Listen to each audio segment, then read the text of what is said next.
bagaimana caranya agar kita bisa bermanfaat bagi orang-orang, bisa mengajak orang-orang ke jalan yang benar tanpa dipandang sok alim, bahkan sampai dihindari kalau ketemu dan lain sebagainya. Tanpa dipandang sok alim. Seorang muslim apabila sudah mulai menyampaikan agama Allah, balighu anni walau ayah, kita bisa memberikan manfaat kepada orang lain itu tidak harus ceramah, enggak.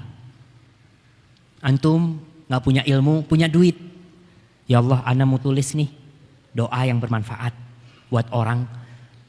Ada sebuah kisah tentang seorang orang awam nih hadir kajian, ustadznya menyampaikan tentang hadis kalimatani khafifatani 'alal lisan, thaqilatani fil mizan, habibatani ilar rahman, subhanallah wa bihamdi subhanallahil azim. Ada dua kalimat yang ringan di lidah, berat di timbangan, dicintai oleh Allah Ar-Rahman. Apa kalimat itu? Subhanallah wa bihamdi subhanallahil azim. Coba antum baca. Subhanallah wa bihamdi subhanallahil azim. Ini orang lagi dengerin kajian, Masya Allah, bagus banget nih. Datang ke Ustaz, Ustaz tolong tuh tulisin tuh hadisnya. Ditulisin sama Ustaz, dapat orang. Kemudian di rumah dia hafalin. Subhanallah bihamdi subhanallahil azim, kalimatani khafifatani lisan, sampai hafal. Setelah hafal dia datang.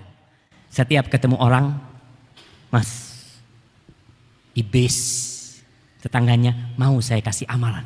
Oh iya, siapa yang gak mau dikasih amalan? Masa mau nolak dia sama antum? Qala Rasulullah sallallahu alaihi wasallam, kalimatani khafifatani 'alal lisan, thaqilatani fil mizan, habibatani lir rahman, subhanallah wa bihamdi subhanallahil azim. Tolong sampai yang amalkan. Sudah, di warung, di supermarket, lagi mau bayar, Mas, mau saya kasih amalan. Masya Allah. Masa mau nolak kasirnya? Oh iya mau, lawang dia suka nawarin pulsa sama kita. Mau pulsa, mau apa? Kita tawarin sama dia nih amalan. Ditawarin nih, mau saya kasih amalan Mas. Qala Rasulullah sallallahu alaihi wasallam, kalimatani khafifatani 'alal lisan, thaqilatani fil mizan, habibatani rahman, subhanallah bihamdi subhanallahil azim. Pokoknya di mana dia berada, dia sampaikan itu karena ilmunya cuma satu. Cuma itu dia punya. Ya antum kalau punya ilmu satu jangan nyampaikan 5, rusak agama ini. Ya udah satu aja yang disampaikan. Lalu suatu hari dia pingsan. Ada masalah, dibawa ke rumah sakit. Turun dari ambulan, ditaruh di kereta dorong itu ya. Dengan diperiksa-periksa sama dokter, sama perawat. Tahu-tahu dalam kondisi dia didorong itu, dia melihat ada dokter. Ya tabib, qala Rasulullah sallallahu alaihi wasallam. Dia mengatakan kepada dokter, wahai dokter, Rasul sallallahu alaihi wasallam bersabda, 2 kalimat yang ringan di lidah, berat di timbangan, dicintai oleh Allah. Subhanallah wa bihamdi, subhanallahil azim. Meninggal dunia dia. Antum bisa bayangkan. Orang itu akan ditutup dengan amal perbuatan dia. Maka jangan takut untuk menyampaikan. Kalau antum akan dikatakan soalim, wajar. Apa kata Luqman kepada anaknya? Ya bunayya aqimis shalah, wa'mur bil ma'ruf, wanha 'anil munkar, wasbir 'ala ma asaba. Wahai ananda, dirikan salat. Kemudian perintahkan kepada kebaikan. Larang kemungkaran terjadi. Wasbir 'ala ma asaba. Dan bersabarlah engkau menghadapi sesuatu masalah ya. Dari faktor engkau berdakwah menyampaikan itu. Karena orang yang beramar ma'ruf nahi mungkar itu dibenci.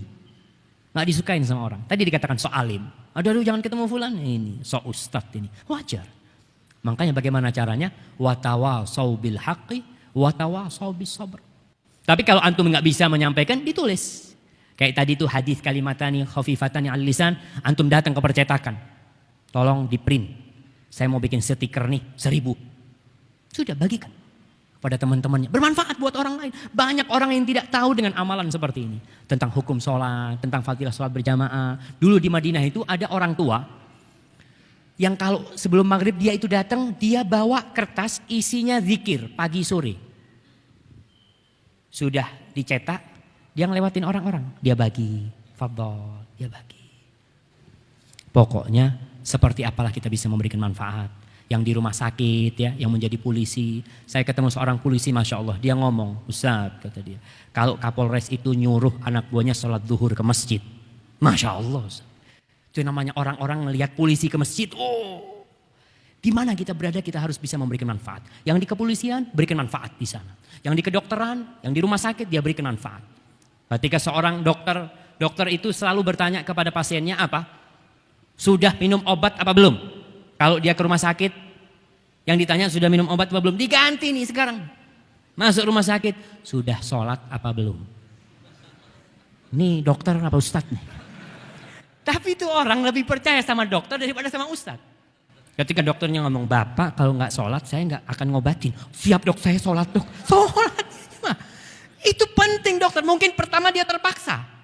Terpaksa dia sholat. Kita katakan, kau itu kepingin sembuh nggak? Aku ini nggak bisa menyembuhkan engkau.